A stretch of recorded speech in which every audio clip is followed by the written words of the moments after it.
Once upon a time, in a little village where the morning sun painted the sky with colors of gold and pink, life began with laughter and song. Birds chirped from tall trees, smoke curled up from kitchens, and children ran with clay pots to fetch water from the stream. Women swept their compounds, men called out to one another as they prepared for the farm. But while the village was filled with joy, in one quiet corner sat a young girl with her head buried in her knees. Her name was Grace. Grace was not like the other children who played freely. Once, she had been the happiest girl in the village. Her father, Thomas, was a hard-working farmer whose hands could turn dry soil into fields of food. Her mother, Elena, had a voice so sweet that neighbors would pause to listen whenever she sang. Grace would laugh and dance to her mother's songs, carrying vegetables in her little hands and dreaming of a bright future. But fate can be cruel. One terrible year, sickness came silently into their home. First, it took her father. Soon after, it stole her mother too. Grace cried until her tears ran dry, but crying could not bring them back. After the burial, she was left with no one except Mrs. Clara, her father's second wife, who came to take her away. Clara had two daughters, Sophie and Linda. From the very first day Grace entered their house, she was treated not as family, but as a servant. "Put your little bag in the kitchen," Clara ordered sharply. Grace blinked. "The kitchen?" Sophie sneered. "Do you think you deserve a room? You will sleep on the floor." Linda smirked. "And don't forget, you must fetch water, cook food, and wash our clothes. Or do you want to eat free food?" Grace's heart sank. She said nothing. Quietly, she walked to the smoky kitchen and placed her bag in the corner. That night, she slept on a thin mat beside the firewood, her stomach empty, her eyes swollen with tears. From that moment, her suffering began. At dawn, while the rooster still crowed, Grace was outside sweeping the compound. She carried heavy pots of water from the stream until her arms shook. She hauled firewood from the forest, washed clothes until her fingers cracked, and cooked meals for everyone. But when it came time to eat, Clara would shove the smallest portion toward her. "Take this," she would say coldly. "A servant must not eat more than her madam's daughters." Many nights, Grace went to sleep hungry. Many nights, rain soaked her mat and the cold wind chilled her bones. Yet she never complained. When sadness pressed too hard on her heart, she sang the lullaby her mother once sang, "Even in the storm, the sun will shine again." The villagers saw her suffering. At the market, they whispered. "That poor child," one woman said while pounding yam. "Her stepmother is heartless," another replied. "She treats Grace worse than a slave." But an old man, wise and gentle, nodded. "The gods see everything. One day, that girl's patience will bring her joy." The gossip reached Clara's ears. She only laughed. "Let them talk," she told Sophie and Linda.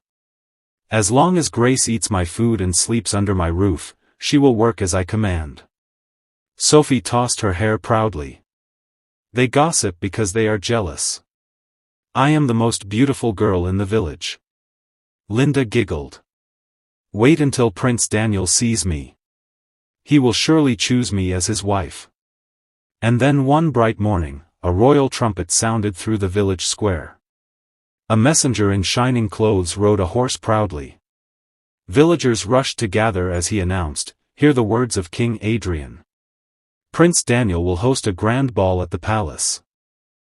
Every maiden is invited, for on that night the prince will choose his bride." Excitement erupted. Women clapped, young girls squealed, and drums beat joyfully. Sophie's eyes gleamed. "This is my chance. The prince will love me."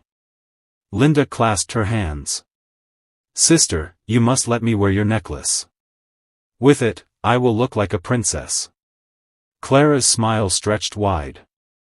"Both of you will go. I will buy the finest dresses. The whole kingdom will see my daughters shining like stars.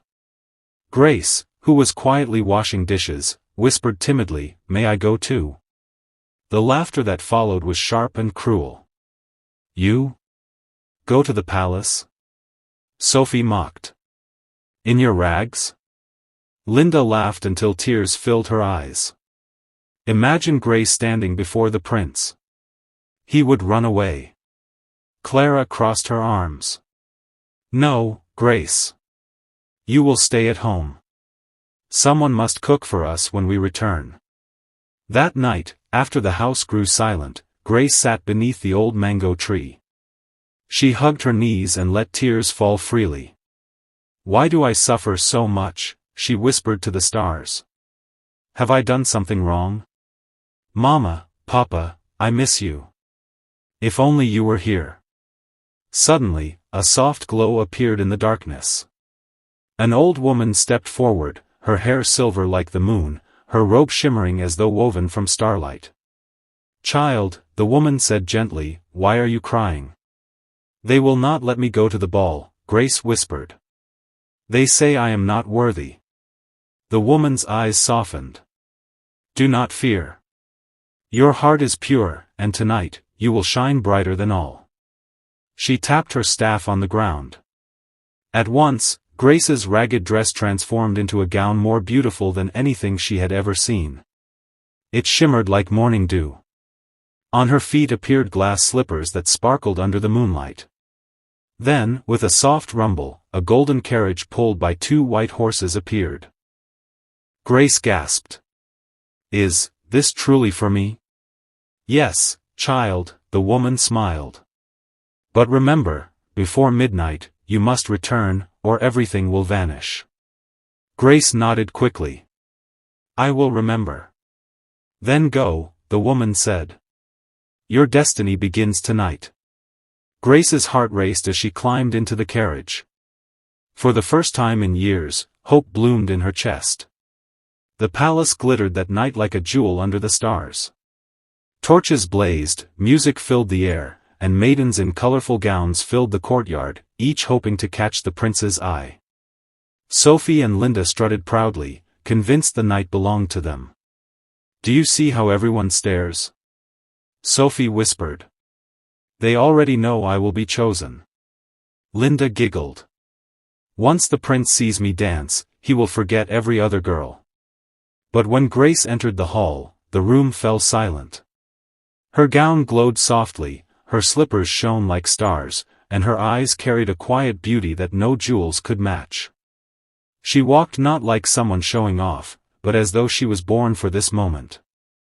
"Who is she?" someone whispered. "She looks like a queen," murmured another. Prince Daniel turned, and his heart stopped. Without a second thought, he crossed the hall and bowed deeply. "My lady," he said softly, "may I have this dance?" Grace blushed, but placed her hand in his. The music began, and they danced. Their steps flowed like water, graceful and perfect.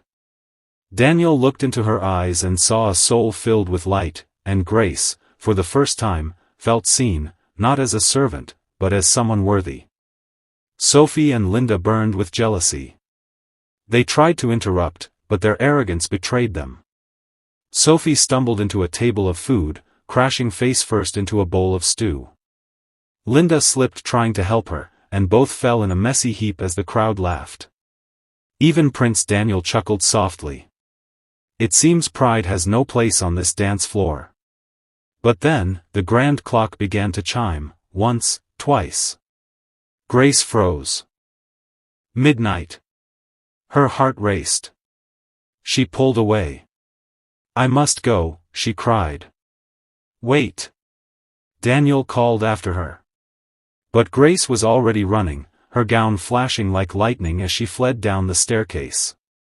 In her haste, one glass slipper slipped off, clattering on the steps. She did not stop. She leapt into the carriage, and in an instant, she was gone into the night. The hall was silent. Prince Daniel picked up the slipper, holding it close. "I will find her," he whispered. "No matter how long it takes." She is the one. The next morning, the kingdom buzzed with news. The prince would marry the maiden whose foot fit the glass slipper. Guards carried the delicate shoe from village to village, house to house. When they reached Clara's home, she quickly pushed her daughters forward. "Try, Sophie.